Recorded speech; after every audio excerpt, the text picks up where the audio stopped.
नवविवाहित जोड़ा पहली बार हनीमून के लिए निकला, लेकिन रास्ता भटक जाने की वजह से वे समुद्र में 1 महीने तक भटकते रहे। जब वे लगभग हताश हो चुके थे, तभी पति को दूर क्षितिज पर एक समुद्री द्वीप दिखाई दिया। दोनों बेहद खुश हुए और जल्दी से अपनी छोटी नाव को उस द्वीप की ओर ले गए ताकि उसकी खोज कर सके। लेकिन जब वे वहां पहुंचे तो उन्हें पता चला कि विशाल द्वीप पूरी तरह सुनसान था। निराशा के बीच उन्हें अचानक एक परित्यक्त आधार मिला, जो शायद कभी व्हेल पकड़ने का स्टेशन रहा होगा। लेकिन ये जगह इतनी पुरानी और खंडहर हो चुकी थी कि वहां कुछ भी मददगार नहीं बचा था। मजबूरी में दोनों ने अपनी नाव पर वापस लौटकर आगे बढ़ने और किसी गुजरती नाव से मदद मांगने का फैसला किया। लेकिन तभी मौसम ने पलटी मारी। पत्नी ने डरते हुए देखा कि उनकी नाव के ऊपर आसमान में काले बादल छा गए और बिजली चमकने लगी। जाहिर था एक भयंकर तूफान आने वाला था। सोचने का वक्त न मिलते हुए दोनों ने जल्दी से नाव को पानी में खींचा ताकि बड़ी नाव पर जाकर तूफान से बच सके। लेकिन तूफान से पहले की तेज हवाओं ने उनकी छोटी नाव को आगे बढ़ने ही नहीं दिया।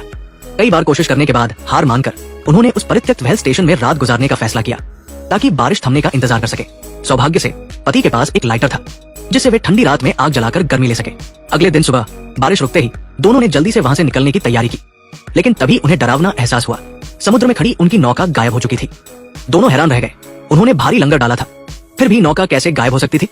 बिना वक्त गवाए वे छोटी नाव लेकर नौका की खोज में निकले। लेकिन तभी पति ने इंजन बंद कर दिया, क्योंकि उसे एहसास हुआ कि उनकी छोटी नाव से वो कभी नहीं मिल सकती।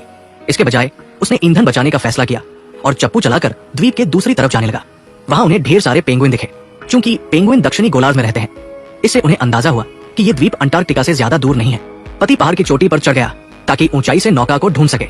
लेकिन वहां दूर दूर तक सिर्फ समुद्र और ये द्वीप ही दिखाई दिया और कुछ नहीं। मजबूरी में वे व्हेल स्टेशन पर लौट आए और इसे अस्थायी ठिकाना बनाकर किसी गुजरती नाव से मदद की उम्मीद करने लगे। हैरानी की बात यह थी कि द्वीप पर कुछ शंख सीपियां खाने के लिए थी और पीने के लिए पर्याप्त ताजा पानी भी मिल गया। दोनों को फिलहाल भोजन की चिंता नहीं थी। फिर उन्होंने कैंप की लकड़ियों को तोड़कर पहाड़ की चोटी पर एक SOS संकेत बनाया ताकि ऊपर से गुजरने वाला कोई विमान उन्हें देख सके। अब सबके फोन की बैटरी कितनी है, कमेंट में बताएं। एक ही बैटरी प्रतिशत वाले दोस्त बन सकते हैं। 10 दिन ऐसे ही बीत गए। सिर्फ शंख सीपियां खाने की वजह से दोनों के शरीर में कमजोरी आने लगी। उन्हें अब वसा की जरूरत थी। जिंदा रहने के लिए उन्होंने द्वीप के पेंगुइनों को निशाना बनाया। पति ने एक लोहे की छड़ को तेज करके हथियार बनाया और मोटे पेंगुइनों पर हमला कर दिया। पत्नी ने आंखें बंद कर ली।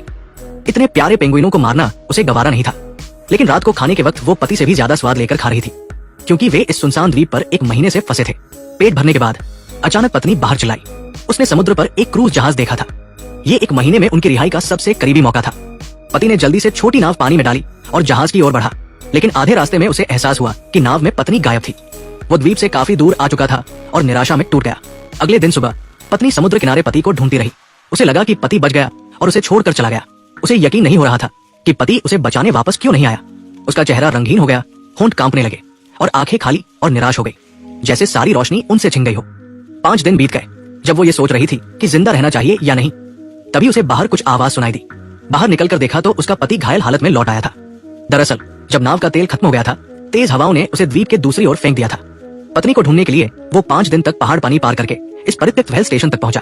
लेकिन रास्ते में ठंड और भूख की वजह से वो बीमार पड़ गया और कमजोर हो गया। अब पत्नी को न सिर्फ खाना जुटाना था, बल्कि बिस्तर पर पड़े पति की देखभाल भी करनी थी। 1 महीने बाद पत्नी ने एक बड़ा फैसला लिया। वो पति को यहाँ छोड़कर अकेले द्वीप के चारों ओर खोजबीन करने निकली। शायद इंसानों के निशान मिल जाए।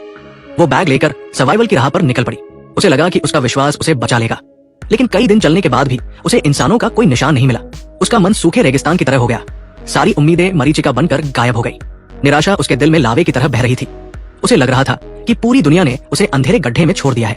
लेकिन जब वो हार मानने वाली थी, तभी उसे जीने की एक उम्मीद दिखी।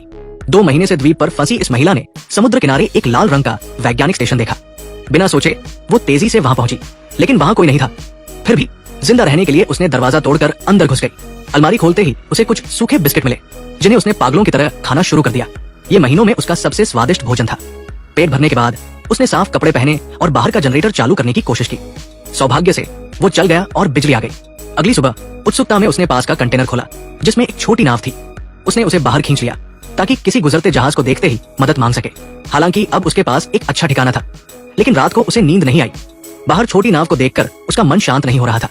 अगली सुबह उसने सामान समेटा और नाव लेकर दूर निकल गई, क्योंकि उसका पति अभी भी परित्यक्त व्हेल स्टेशन पर उसका इंतजार कर रहा था। जब वो गई थी, पति बीमार और बिस्तर पर था और अब उसे नहीं पता था कि वो जिंदा भी है या नहीं। कोशिश के तौर पर वो टॉर्च लेकर कैंप में पहुंची, लेकिन पति कहीं नहीं दिखा। अगर मर गया होता तो शव तो मिलता। जब वो हार मानकर जाने लगी, तभी उसे पता चला कि पति ने खुद को जमीन में दबा लिया था। वो टूट गई। अगर वो पहले पति को अकेला न छोड़ती तो आज ये हाल न होता। खुद को कोसते हुए उसने देखा कि पति में अभी भी सांस बाकी थी।